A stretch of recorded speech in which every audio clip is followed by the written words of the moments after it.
여러분 안녕하십니까? 광주 MBC 뉴스투데이 시작합니다. 먼저 오늘의 주요 뉴스입니다.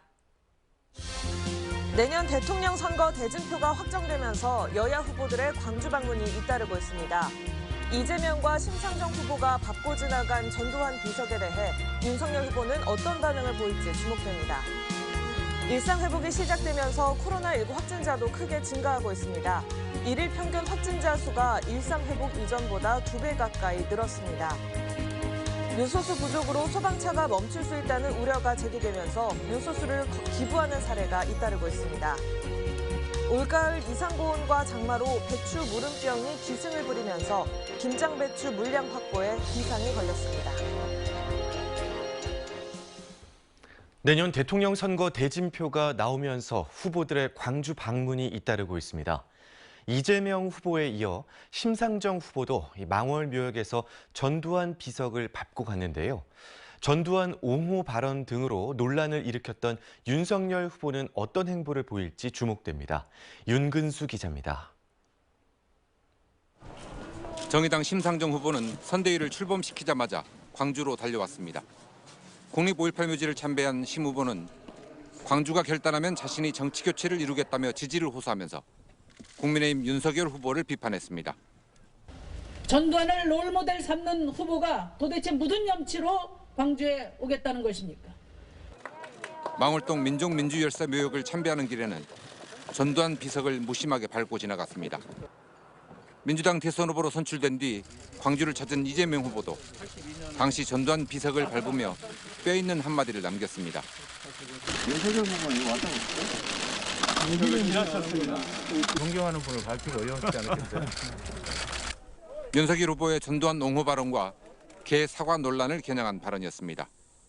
논란의 당사자였던 윤 후보가 오는 10일 광주 방문을 예고했습니다. 그동안의 논란에 대해서 사과하는 차원인 만큼 국립 5.18 묘지를 참배할 것으로 보이지만 전두환 비석이 깔린 구묘역을 들릴지는 아직 분명하지 않습니다. 국민의힘 경선 국면에서 계란 맞으러 오는 거 아니냐며 윤 후보를 공개 비판했던 이용석 광주시장은 진정한 사과와 재발 방지 대책을 요청하겠다고 밝혔습니다. 그러면서 시민들에겐 성숙한 시민의식을 바탕으로 품격 있게 지켜봐달라고 당부했습니다. 하지만 일부 시민단체 등이 방문 반대 행동을 예고하면서 물리적 충돌 가능성도 배제할 수 없게 됐습니다. MBC 뉴스 윤근수입니다. 광주시가 내년도 예산안 심의를 앞두고 이례적으로 시의회에서 설명회를 열어 일상회복지원금 지급의 협조를 당부했습니다. 광주시는 이 자리에서 재정 상황과 일상회복지원금 지급의 당위성을 설명하면서 지방채 발행과 내년 본예산 편성 등에 협조해 줄 것을 요청했습니다. 광주시가 의회를 상대로 예산 설명회를 개최한 것은 민선 7기에서는 처음 있는 일로 모든 시민들에게 지원금을 지급하는 것은 선심성 정책이라는 일부 의원들의 반대를 의식한 것으로 보입니다. 비가 내리면서 날이 쌀쌀해졌죠. 오늘도 어제와 비슷한 날씨가 예상됩니다. 현재 하늘 모습 보시면 구름이 가득한 상태입니다. 오늘 종일 저기압의 영향으로 날이 흐리겠습니다. 광주와 전남 곳곳에서는 종일 5mm 안팎의 약한 비가 지나겠고요. 무등산 등 높은 산지에서는 눈이 내릴 수 있겠습니다. 산지 근처 도로가 꽁꽁 얼어 있을 수 있어서요. 빙판길 교통안전에도 주의가 필요합니다. 기온은 어제보다 더 낮아서 더 쌀쌀하겠습니다. 아침 기온 7도 안팎으로 어제보다 3, 4도가량 낮게 출발했고요. 한낮 기온 12도로 어제와 비슷하겠습니다. 날씨 정보였습니다. 단계적 일상 회복이 시작되고 모임과 외출이 많아지다 보니 코로나19 확진자도 크게 증가하고 있습니다. 단계적 일상 회복 이전과 비교하면 일일 평균 확진자 수가 2배가량 늘었는데요. 방역 당국은 이번 주를 고비로 보고 있습니다. 이다현 기자입니다.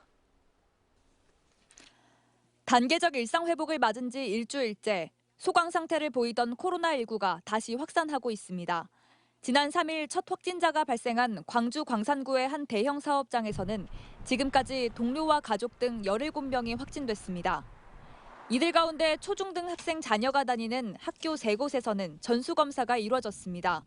특히 광주에서는 일상 회복 이후 백신 접종률이 낮은 10대가 전체 확진자의 약 25%를 기록했습니다. 지난 11월 1일부터 오늘까지 8일간 총 13개 학교 및 유치원에서 28명의 확진자가 발생하여 6,710명이 전수검사에 들어가는 등 10대 학령층 감염의 확산이 두드러졌으며 전남에서도 확진자가 증가세를 보이고 있습니다. 순천과 여수에서 타 지역 방문자 3명이 확진되고 진도에서도 기존 확진자와 접촉한 1명이 양성 판정을 받는 등 산발적 감염이 계속되고 있습니다. 실제로 지난 10월 마지막 주 일평균 10명이었던 광주 확진자는 단계적 일상 회복이 시작된 이후 17.2명으로 1.7배 늘었고 전남은 약 1.8배 많아졌습니다. 방역당국은 단계적 일상 회복의 영향으로 증가세가 더 커질 것으로 우려하고 있습니다. 이번 주 중에는 지난 사회적 거리두기 완화, 또 이제 특히 할로윈데이 모임 이런 영향이 있을 걸로 판단되고 있습니다. 수능이 열흘 앞으로 다가오고 전국적으로 위중증 환자가 늘고 있는 만큼 자율 방역과 의료 대응에 힘써야 할 것으로 보입니다.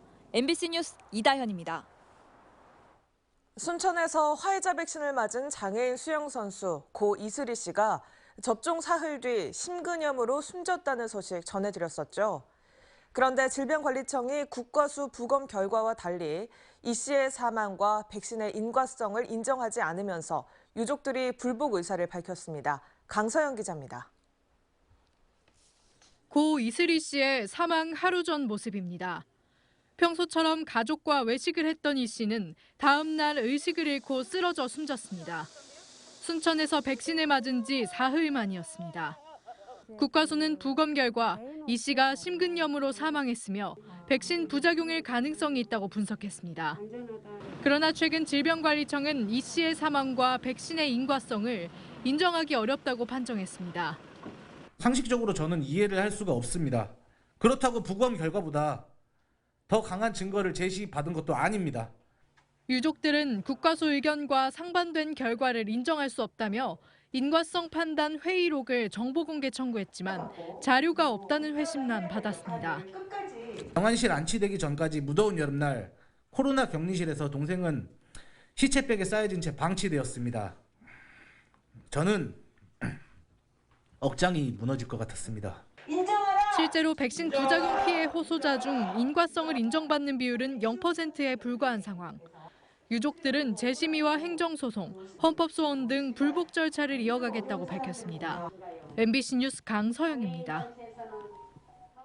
전남 지역에서 어제부터 얀센 백신 접종자에 대한 추가 접종이 시작됐습니다. 대상은 올해 얀센 접종 대상이었던 예비군과 도서 지역 주민, 선원, 외국인 노동자 등 백신 접종 2개월이 지난 전남 지역 주민 5만 3천여 명입니다. 한편 지난 3일 기준 얀센 백신 접종자의 돌파 감염 발생률은 0.216%로 국내 접종된 백신 가운데 가장 높은 돌파 감염 수치를 보였습니다. 올가을 장마와 고온 현상으로 배추 무름병이 기승을 부리면서 농민들이 울상입니다.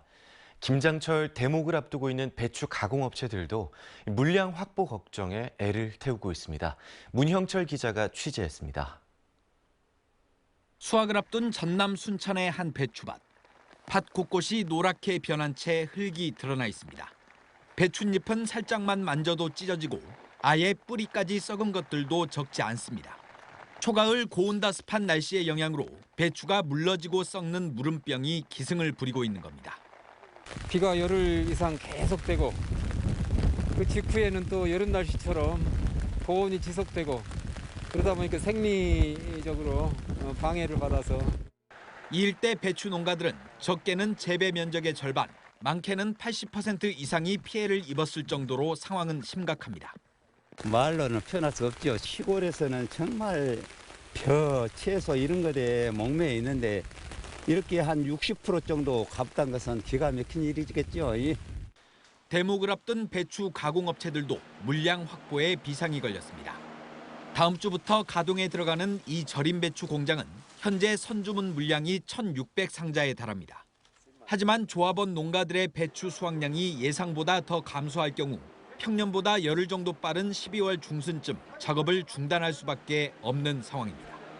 금년에 예측을 하기로 지금 한 5천 상자를 지금 잡고 있어요. 근데 제일 문제가 배추 수급량이 물량 수급이 안 되면 장목반에서 배추를 사들여야 되지 않나 이렇게 생각을 하고 있습니다. 작황 부진에 따른 배춧값 상승에다 소금과 마늘 등의 김장 재료 가격까지 10% 이상 오른 상황이어서 김장철 소비자들의 부담도 더욱 늘어날 것으로 보입니다. MBC 뉴스 문형철입니다. 광주 학동 붕괴 참사 재판에서 철거공사를 불법 재하도급한 업체가 공사의 단가를 낮추고 공사 비용을 일부 편취했다는 증언이 나왔습니다.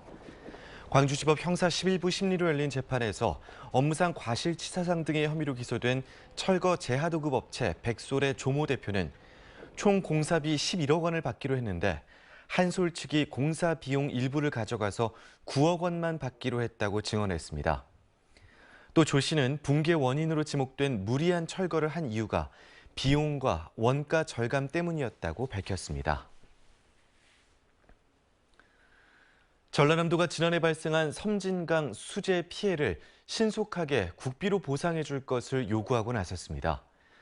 김영록 전라남도지사는 지난 8월 정부가 실시한 댐 하류 수해 원인 조사 결과 법제도의 한계와 댐 운영 미흡 등이 원인으로 나타났다며 정부가 수해 피해 금액 2,035억 원을 보상해달라는 내용의 건의문을 최근 국회에 제출했습니다. 지난해 섬진강댐에서는 하천이 범람해 순천과 광양, 곡성, 구례 등 4개 지역에서 3,606명의 수재민이 발생했지만 아직까지 피해 보상을 받지 못하고 있습니다. 전국 학교 비정규직 노조가 교육청과의 임금 교섭에 반발하면서 2차 총파업을 예고했습니다. 학비노조 전남지부는 전남교육청 앞에서 기자회견을 열고 기본급과 근속수당 인상안을 두고 이달 초 교육청이 제시한 조정안을 받아들일 수 없다며 노조 측 대표자 20명이 현장에서 삭발을 했습니다. 노조는 다음 달 2일에 2차 총파업에 들어가기로 했습니다.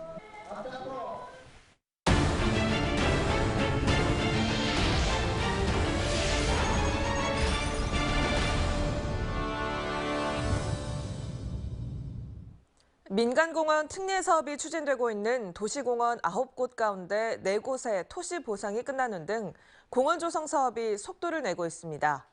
훼손지를 복원하고 송전탑을 없애는 등의 복원 사업이 3년 뒤에 마무리되면 지금보다 더 쾌적한 공원으로 탈바꿈돼 시민들에게 돌아옵니다. 송정근 기자의 보도입니다. 광주에서 가장 큰 규모의 공원인 중앙공원. 공원 곳곳이 경작지로 활용되고 가건물도 설치돼 있는 등 공원 훼손이 심각합니다. 중앙공원에 포함된 풍암 저수지 역시 일부가 녹조로 뒤덮여 있습니다. 저기 호수물도 깨끗하지는 안 하고 맨 녹조만 끼고 해가지고 또 어쩐 때는 또 냄새도 나고 하거든요, 여름에. 우리 맨날 그 호수만 운동하고 하는데. 농업용 쓰레기, 농막 등으로 미관과 산림 훼손이 심한 민간공원 조성지가 복원됩니다. 광주시는 민간공원 조성 사업을 통해 이렇게 훼손된 지역을 생태숲과 시민 휴식 공간으로 탈바꿈시킬 예정입니다. 오는 2024년까지 9개 도시공원 내 불법 경작지와 훼손지 등 약 100만 제곱미터의 나무를 심고 의자 등의 편의시설이 설치됩니다. 뿐만 아니라 7공원에는 그라운드 골프장, 중앙공원에는 캠핑장, 수랑공원에는 애견 놀이터 등 시민들이 여가 체육 활동을 즐길 수 있는 공간도 조성됩니다. 단절된 도시공원을 보행육교로 연결해 산책로를 확대하는 사업도 함께 추진됩니다. 7공원과 중해공원, 우남산공원과 영산강 대산공원 등 모두 4곳에 보행육교가 설치됩니다. 시민들께서 산책로라든지 공원을 자유롭게 예를 들면 행정기관에서 관리를 할 수 있기 때문에 앞으로 시민들 중심의 공원이 될 것 같습니다. 중해공원에 설치된 송전탑 10여 개도 철거하거나 지중화 작업을 통해 정비할 계획입니다. 이 밖에도 공원 안에 존재하고 있는 묘지들도 이장하는 등 광주 도시공원 9곳이 시민휴식처로의 변화를 준비하고 있습니다. MBC 뉴스 송정근입니다. 요소수가 부족해 전국적으로 소방차 등 경유 차량이 멈출 수도 있는 상황인데요. 광주 전남 곳곳에서도 시민들이 하나둘 소방서를 찾아와 요소수를 남겨두고 떠나고 있습니다. 김한수 기자가 취재했습니다. 한 승합차가 소방서에 들어섭니다. 용건을 묻는 소방관의 질문에도 별다른 대답도 없이 차량 트렁크를 열고는 커다란 박스를 내려놓기 시작합니다. 목례마하고 사라진 이 남성이 두고 간 것은 요소수 50리터. 제가 도와드리려고 갔더니만 요소수를 내리고 계시더라고요. 그래서 이거 성함이랑 전화번호 좀 알려달라고 말씀드렸더니 그냥 급박하게 이거 쓰시라고 하고 요소수 5박스 내리고 그냥 가셨습니다. 비슷한 시각 또 다른 소방서에도 요소수 기부 천사가 나타났습니다. 지난달 자신의 3살 아이가 머리를 다쳐 119 구급차로 이송됐는데 고마움을 전하고 싶다며 직접 소방서로 찾아온 남성. 감사의 인사를 전하며 남긴 것은 10리터짜리 요소수 3통이었습니다. 고마운 마음에 이제 인사를 드리려고 하는데 차량 관련된 업무를 하거든요. 그래서 저희가 쓸 양을 솔직히 저희가 쓸 양을 좀 남겨놓은 거였는데 그거를 저희가 갖다 드린 거거든요. 중국발 요소수 대란에 소방 당국도 요소수 구하기 총력전에 나선 상황. 관련 소식이 전해지자 주말부터 광주 전남 지역 각 소방서에 10여 명이 넘는 기부자가 찾아와 요소수 수백 리터를 남기고 떠났습니다. 저희 시민들이 우리 전남 소방을 믿고 열심히 기대하는 바가 크기 때문에 자발적으로 그렇게 규정하셨던 것이라고 저는 생각합니다. 저희들 믿어주시고 더 열심히 하도록 하겠습니다. 감사합니다. MBC 뉴스 김한수입니다. 지산 유원지 활성화 등을 위해 다음 주에 개통 예정이었던 지산 IC의 개통이 연기됐습니다. 이용석 광주시장은 차담회를 열고 다음 주 15일 개통 예정이었던 지산 IC는 1차로를 통해 차량이 빠져나가도록 돼 있어 과속 차량에 의한 사고가 발생할 가능성이 높다고 설명했습니다. 때문에 안전성이 확실하게 확보되고 시민 홍보가 충분히 이루어질 때까지 개통을 연기하겠다고 밝혔습니다.